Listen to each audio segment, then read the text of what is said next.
It is a Tuesday afternoon. You have done everything you needed to do. The dishes are done, the emails are sent. You have already checked your phone 4 times in the last 2 minutes, and nothing new has happened. You are bored. You are genuinely, deeply, existentially bored. And somewhere in the back of your brain, a very old part of you is losing its mind about it. Here is the thing nobody tells you about boredom. It is not a modern problem. It is not something that appeared when smartphones were invented or when offices got fluorescent lighting. Boredom is ancient. Boredom is human. And the way ancient people dealt with it is going to tell you something uncomfortable about yourself that you will probably recognize immediately. But before we get to what they actually did with all that free time, we need to talk about a number less surprising. How much free time they had to begin with. Because I promise you, you are not going to like this number. In 1966, an anthropologist named Richard Lee went to live with the Juhunsi foragers of the Kalahari Desert in southern Africa. He was trying to answer a simple question. How hard was it, actually, to survive as a hunter-gatherer? The answer he came back with basically broke the anthropology world. The Juhunsi were working between 12 and 19 hours per week to feed themselves. That is it. That is a Tuesday and a Wednesday, and you are done. The rest of the week was free. Completely, totally, magnificently free. Marshall Salins, one of the most influential anthropologists of the 20th century, called hunter-gatherers the original affluent society. His argument was that they were not poor people struggling to survive. They were people with abundant leisure time who had chosen not to invent spreadsheets. So what did they do with all those hours?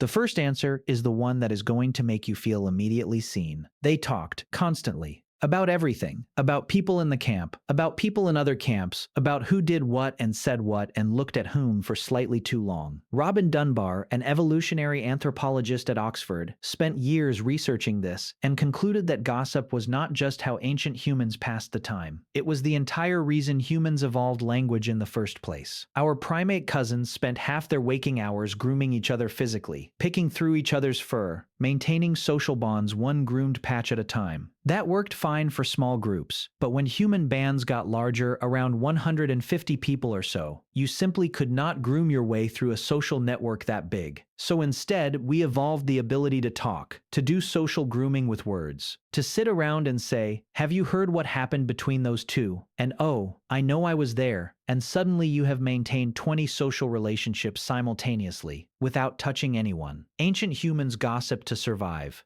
You do the exact same thing in a group chat. The delivery method is different. Everything else is identical. But gossip only takes you so far in a long afternoon with nothing scheduled. So they did something else too. Something we still do. Something we have always done.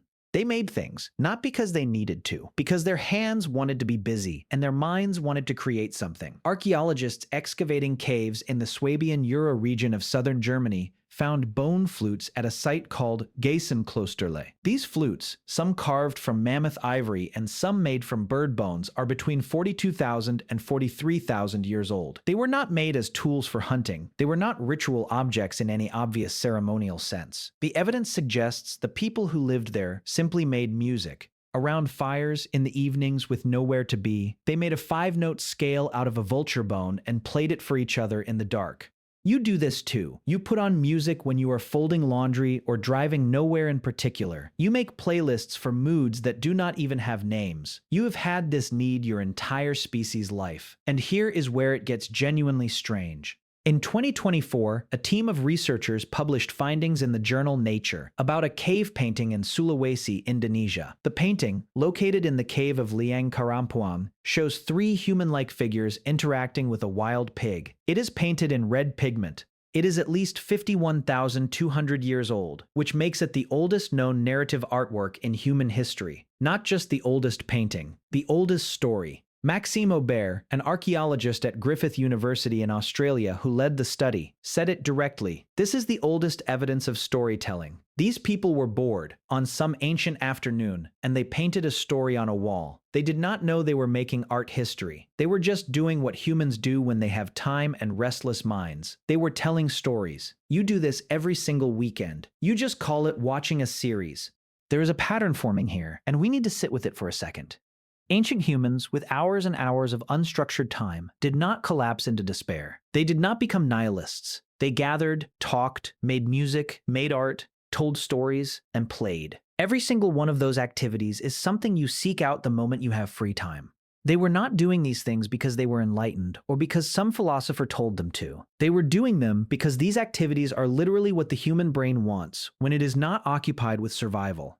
Unstructured time does not feel like emptiness to a human brain. It feels like an invitation. We will get to why boredom actually hurts in a minute, and why that pain is the whole point. But first, there is one more thing ancient humans did with their free time that is somehow the most relatable of all. They procrastinated on things that needed doing. This is not a guess. Archaeologists studying prehistoric sites have found evidence of tools left half-finished, of tasks started and abandoned.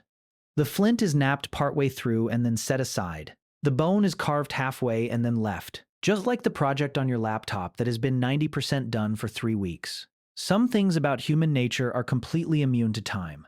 So why does boredom feel bad at all? If ancient humans had all this free time and filled it with music and gossip and art, why does an idle Tuesday afternoon feel like a low-grade emergency? The answer is sitting inside your skull right now. The human brain evolved in an environment where idle time still meant danger nearby, where a quiet afternoon could turn lethal very quickly. Your brain interprets boredom as a signal that something is wrong, that you should be doing something, that sitting still is risky. The restlessness you feel when you have nothing to do is not weakness. It is a 50,000-year-old alarm system that still runs on the original software. The ancient humans who handled this best were the ones who took that restless energy and redirected it into something social, creative, or playful. They turned the alarm into a song. They turned the fidgety hands into art on a cave wall. They turned the need to connect into the world's oldest group chat. This video discusses anthropological and archaeological research for educational purposes. Modern hunter-gatherer observations are used as comparative models to understand ancient human behavior, not as definitive proof of how all ancient humans lived across different time periods and geographies. You started this video on a Tuesday afternoon with nothing particular to do.